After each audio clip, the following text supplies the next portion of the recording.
lhe pago 10% a mais do mercado. E você vai falar, não aceito. E eu vou de novo, eu lhe pago 20% daquilo que está avaliado no mercado. E você, eu não quero, não está à venda. E a gente vai ficar nesse jogo. Vamos imaginar a situação que se esgote a sua paciência e você fale para mim, Eduardo, a casa não está à venda em ponto final. Não vou vender para você. Pouco importa a oferta que me fizer. Ótimo. O cidadão precisa da vontade de ambos, porque o regime jurídico dele é o regime privado, é o regime de igualdade. Não é um mais forte do que o outro. Eles estão em pé de igualdade, então precisa do consenso de ambas as partes. Agora, e com o Estado? Será que é assim? O Estado não usa mecanismos de regime privado via de regra, é só em via de exceção. Via de regra, o Estado usa o mecanismo do poder, o mecanismo da supremacia do interesse público. Então ele não vai lhe ofertar valores, ele não vai entrar no regime da compra e venda. O que ele vai fazer? Ele vai lhe desapropriar. Sua casa está desapropriada. Amigo, eu não vou negociar com você, eu sou Estado, eu sou poderoso, eu mando em você, meu ato é imperativo. Você está desapropriado. Sabe quanto você vai receber? Na melhor das hipóteses, valor de mercado. Deu para enxergar o poder? Professor, se eu não cumprir as ordens do Estado, então ele lhe multa, ele lhe inscreve em dívida ativa, ele bloqueia o seu crédito, ele entra com ação judicial, ele vai fazer de tudo, o Estado é muito poderoso. O que é isso? Isso é a exigibilidade. Se você não atende o que eu mandar, você sofre sanções, multa, apreensão de bens, inscrição em dívida ativa. Exigibilidade. E além disso, alguns atos gozam do poder de executoriedade. O que é isso, professor? É o Estado usando a força para lhe coagir a cumprir seus atos. Ele usa a força, ele faz com que você cumpra os atos dele. Vamos pensar aquele estabelecimento comercial, um restaurante que não respeita as regras da vigilância sanitária. O que o Estado faz? Lacra. Fecha, é isso que ele faz. E ele faz usando a força. Ele não precisa nem pedir para o Poder Judiciário. Ele vai lá e executa. Executoriedade dos atos administrativos.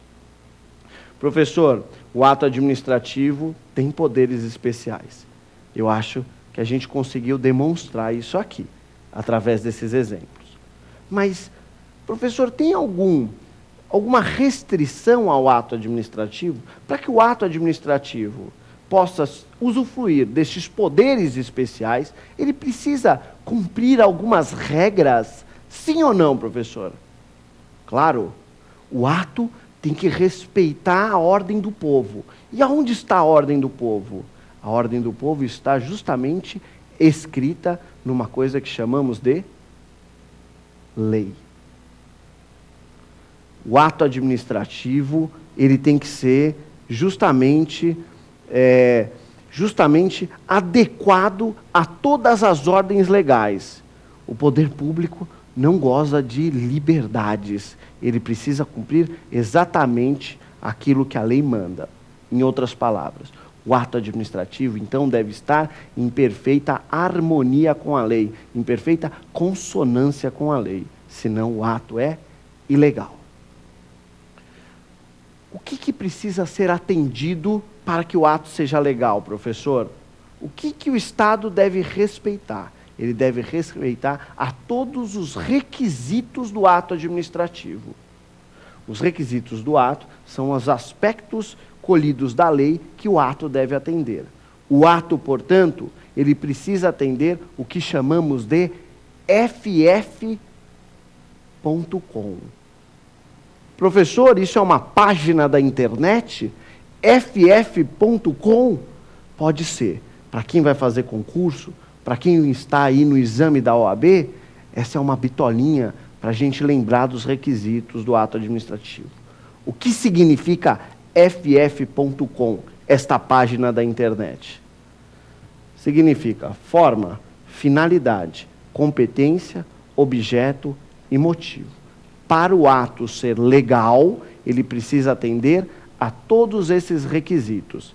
Ele precisa atender ao requisito de forma, ele precisa atender à finalidade, à intenção da lei, qual é o fim buscado pela lei para a prática deste ato.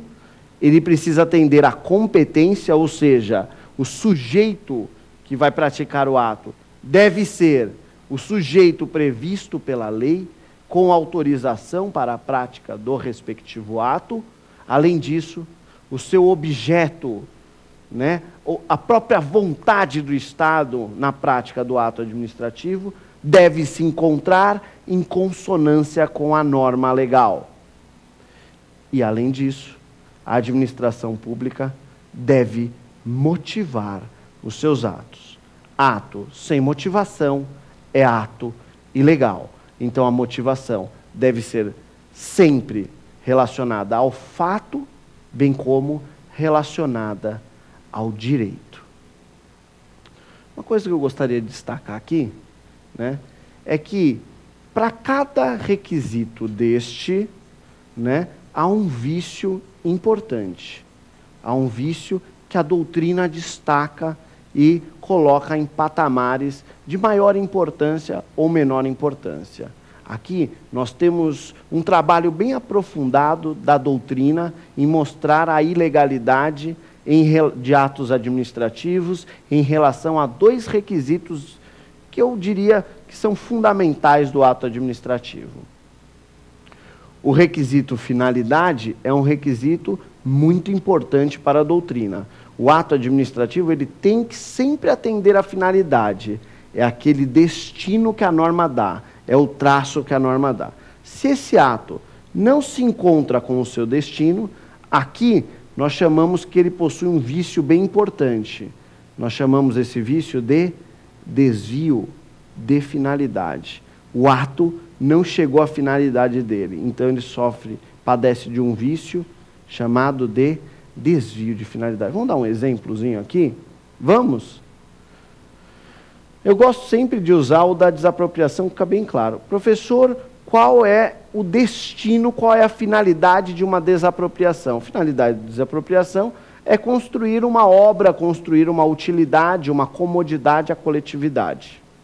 Vamos imaginar que a prefeitura resolveu desapropriar você, que aí nos assiste, ela resolveu lhe desapropriar para construir, no lugar de sua casa, um hospital.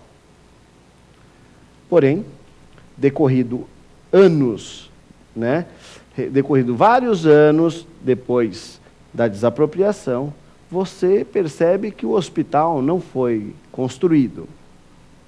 Na verdade, quando você passa em frente à sua antiga casa, percebe que está lá o filho do prefeito na sua casa, fazendo um churrasco com os seus amigos.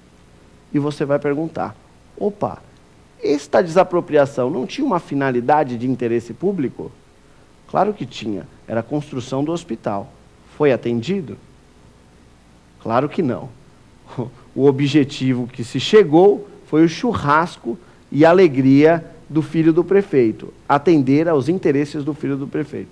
Então, este ato que tinha uma finalidade de interesse público, ao fim e ao cabo, se desviou e não encontrou a finalidade. Nós chamamos esse vício de desvio de finalidade, desvio de poder ou mesmo predestinação. Ok? Este é um aspecto bem relevante dos atos administrativos. Além desse, nós vamos ter aqui o aspecto relacionado à competência. Agente público que age sem competência para tanto, abusa do seu poder. E isso é proibido pela lei e muito trabalhado pela doutrina do direito administrativo. Quando um agente que não tem poder pratica ato sem competência para praticar, ele abusa do poder. Olha os vícios: abuso de poder, excesso de poder. Então este é outro aspecto muito importante dos atos administrativos. Vamos falar um pouquinho da classificação dos atos. Já falamos dos poderes especiais,